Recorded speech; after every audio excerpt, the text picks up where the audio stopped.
Naku po, bumuelto po mga kabida. Ito kong si Congressman Leandro Leviste po kay Undersecretary Claire Castro po mga kabida doon po sa kanyang counter sa kasong civil libel po na isinampa po mga kabida ng kongresista laban ho kay Attorney Claire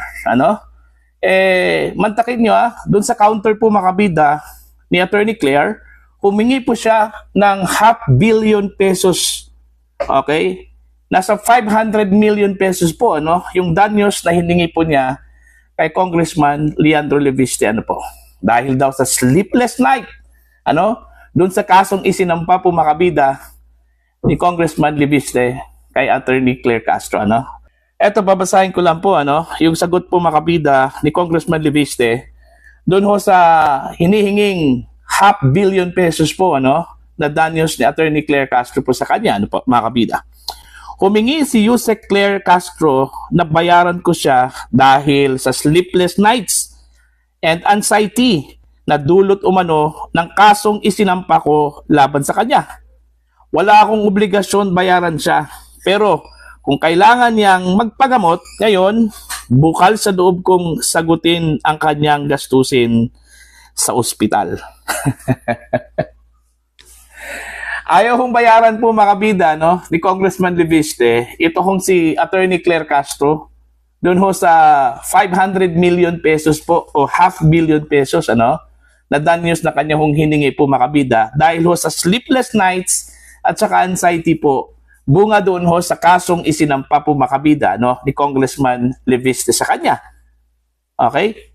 Kung tutuusin po mga kabida si Congressman Leviste yung agrabyado ho dito dahil unang-una po sa palagay po ni Congressman Leviste po makabida, siya po ay inakusahan, pinaratangan po na nagbenta daw ng prangkisa po mga kabida na pag-aari po ng gobyerno, which is sa totoo lang po wala okay, according to him, hindi daw niya binenta yung prangkisa po na inaward sa kanya po makabida dahil iba na kumpanya po ang kanyang binenta po na ang negosyo po ay solar power po mga kabida. Kung tutuusin po siya po ang agrabyado mga kabida.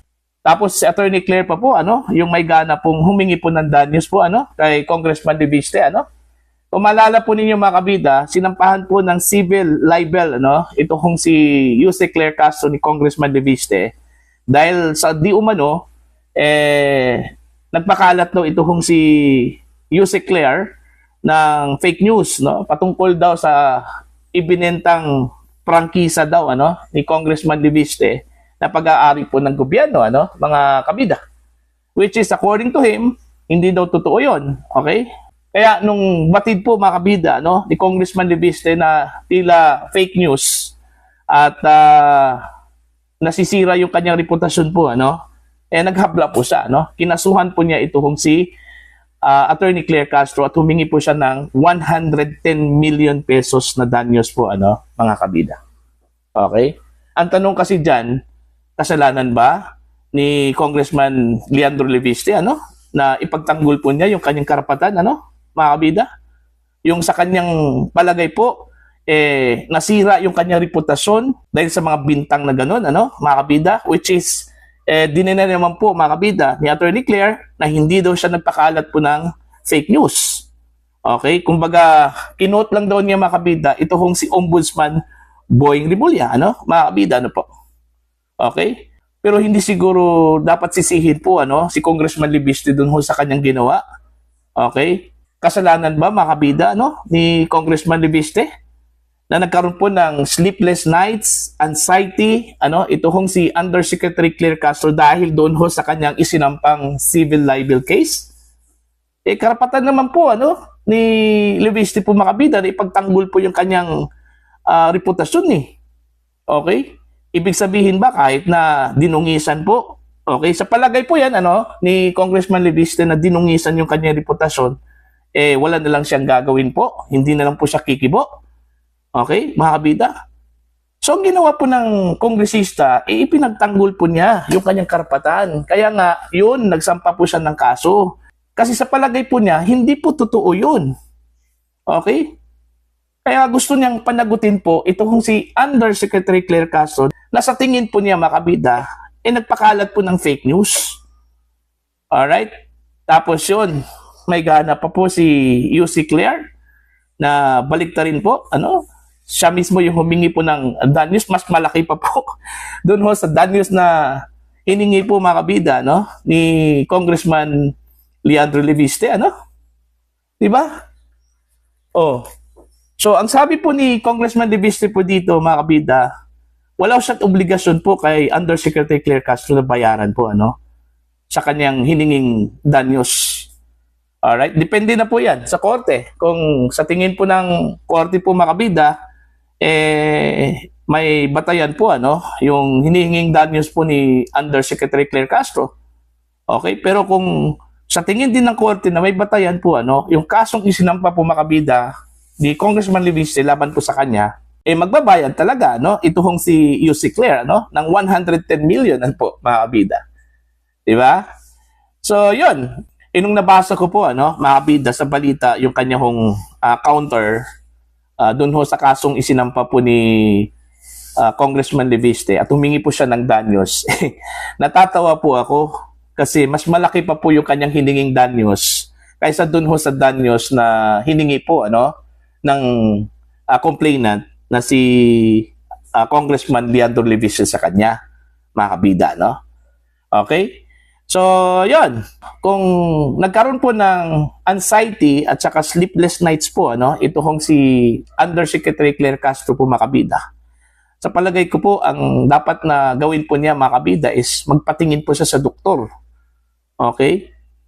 O di kaya magpa-hospital po siya, kagaya ng sinabi po ni Congressman Leviste. Dahil hindi naman po yung paghingi po ng danyos, ang sagot po doon ho sa anxiety at saka sleepless nights. Alright? Kung hindi po makuha po ng gamot, pa-hospital, O di kaya, punta siya ng doktor.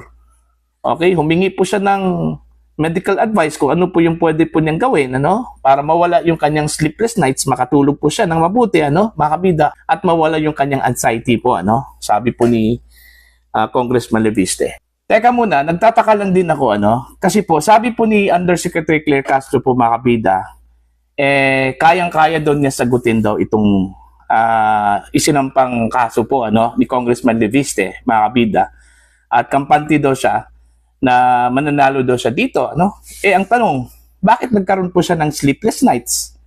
Bakit po siya nagkaroon po ng anxiety po, mga kabida? Ayon po kay Congressman Leandro Leviste. Okay? Kasi yun daw yung laman po, sa kanyang counter po, mga kabida, dun sa kasong isinampa po, mga kabida, laban sa kanya, ng kongresista. Di ba? Kung kampante pa po, ito hong si UC Claire, na mananalo po siya dito sa kaso po, mga kabida, at walang binatbat po, yung reklamong isinampa po, mga kabida, ni Congressman Leviste laban po sa kanya, dapat nakatulog po siya ng maayos, ng mahimbing po, mga kabida, hindi po niya dapat alalahanin yon. Hindi po dapat siya nagkaroon po ng anxiety, dahil yun nga na-foresee na po niya, mga kabida, na madidismiss yun. Kasi walang batayan po, mga kabida, yung grounds doon ho sa kasong isinampa po, mga kabida, ni Congressman Leviste laban po sa kanya, Kaya nung nabasa ko po yung post po ni Congressman Leviste na humingi po siya ng danyos dahil nagkaroon daw siya ng anxiety at saka sleepless nights po, mga kabida. Teka muna, bakit po nagkaroon po siya ng sleepless nights at saka anxiety? Pinagmalaki po niya, na kampante po siya doon sa kanyang depensa, laban po sa kaso po, mga kabida, na isinampa po ni Congressman Leviste laban po sa kanya, di ba?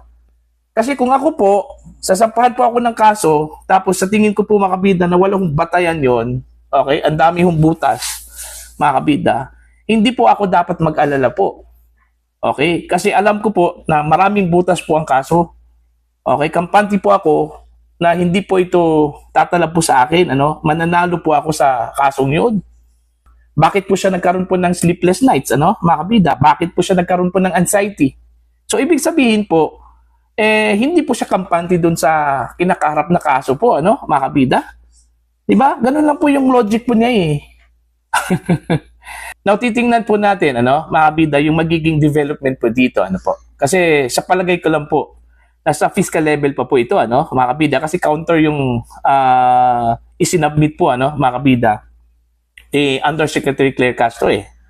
So, most probably, nasa preliminary investigation pa po, ano, ito hong isinampang kasong civil libel po, ano, kung saan po meron pong hinihinging danyos po itong si Congressman Leviste, ano, na 110 million pesos po, ano, mga kabida.